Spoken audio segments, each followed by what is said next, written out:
Assalamualaikum. Waalaikumsalam Pak. Selamat malam Pak. Ya malam. Izin Ada yang bisa dipakai? izin untuk mewawancari Bapak Pak untuk tugas dasar-dasar penyuluhan. Ya silakan ya. Tapi sebelumnya perkenalkan, saya Muhammad Zaki Al-Ghifari Pak, asal Nibung Koba, Bangka Tengah, Provinsi Bangka Belitung Pak. Oke. Untuk pertanyaannya Pak, itu izin bertanya untuk Bapak kan penyuluh, udah berapa lama Pak jadi penyuluh dan awal mula bisa jadi penyuluh itu langkah-langkahnya gimana Pak? Baiklah, terima kasih atas pertanyaannya. Untuk pengalaman menjadi penyuluh, alhamdulillah sudah sejak tahun 2007, kurang lebih hampir 14 tahun ya. Karena kita kemarin ada sekolah lagi selama 2 tahun di menjadi penyuluh sendiri, pada dasarnya ada 14 tahun.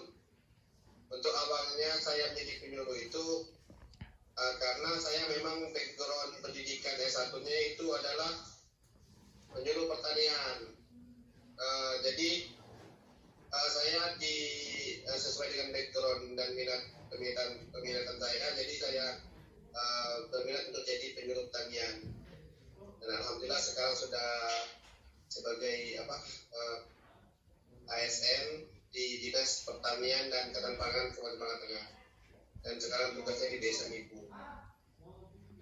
Untuk tugas pokok penyuluh itu apa aja? Tugas pokoknya itu pada intinya pertama merubah perilaku petani. Perilaku ini kan ada 3, pengetahuan, keterampilan, dan sikap. Artinya kita merubah pengetahuan petani dari yang tidak tahu menjadi tahu, kemudian dari yang tidak terampil menjadi terampil, dan sikapnya yang tadinya kurang baik menjadi baik itu. Itu pada intinya untuk tugas utamanya seperti itu. Selain itu kita juga ditugaskan untuk mensukseskan program pemerintah daerah, provinsi maupun pusat dari Kementerian Pertanian. Untuk ininya bagaimana cara pelaksanaan penyuluh atau tata caranya, cara penyampaian? Untuk pelaksanaan penyuluhan di lapangan, kita sebelum melakukan penyuluhan kita harus menyiapkan berbagai perlengkapan seperti lembar persiapan menyuluh ataupun LPM, kemudian menyiapkan media penyuluhannya seperti kayak folder, kemudian leaflet, brosur dan lain sebagainya. Yang sekarang seperti yang udah canggih sekarang di zaman digital ini, kita juga sudah menggunakan kayak YouTube dan kemudian PPT dan lain sebagainya. Kita menggunakan sistem latihan dan kunjungan ke petani, di mana selama 1 minggu itu kita melakukan kunjungan seperti itu selama 3 hari dalam seminggu. Kemudian 2 hari di Balai Penyuluhan Pertanian ataupun BPP. Jadi selama 1 bulan itu kita minimal kunjungan ke petani itu selama 16 kali kunjungan ke kelompok tani ataupun gabungan kelompok tani gitu.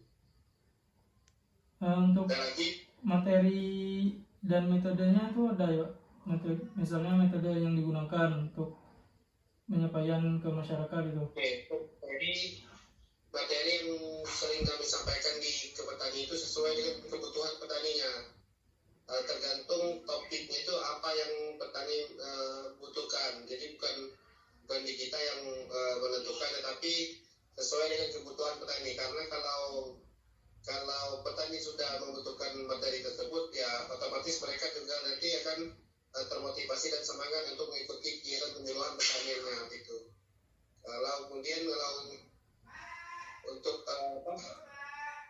metodenya ya seperti yang saya katakan tadi, sistem laku. Kemudian kalau untuk medianya ya menggunakan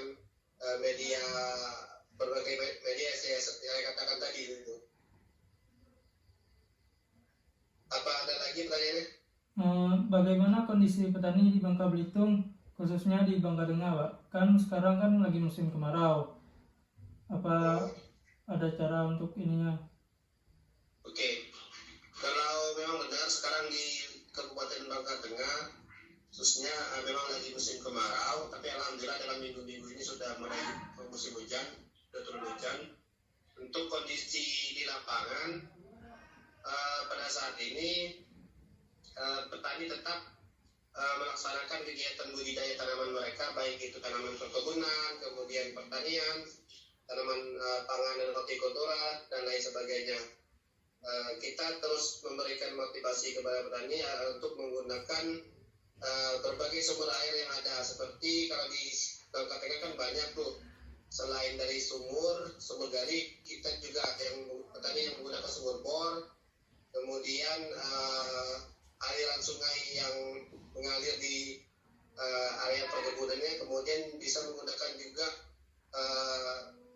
air yang berasal dari danau ataupun kolong buatan yang bekas galian timah, itu dimanfaatkan juga untuk sebagai sumber air dengan cara diangkut menggunakan wadah untuk kemudian disalurkan ke tanaman gitu. Selain itu kita dari dinas juga ada program pengembangan penyediaan sumber air, yaitu seperti embung sebagai sumber air untuk membantu petani kita di musim kemarau. Selain itu kita juga ada untuk bantuan pompa mesin air lengkap dengan selang lain sebagainya begitu.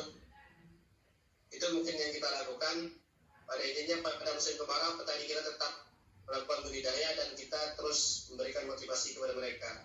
Dan alhamdulillah musim kemarau ini dari segi hama juga berkurang, cuma produksinya mungkin tidak semaksimal pada musim penghujan. Tapi dari segi hama seperti jamur itu kurang. Itu yang sementara ini kami lakukan di petani binaan kami yang ada di desa-desa. Itu mungkin yang saya jelaskan. Sekian Pak untuk tanyanya.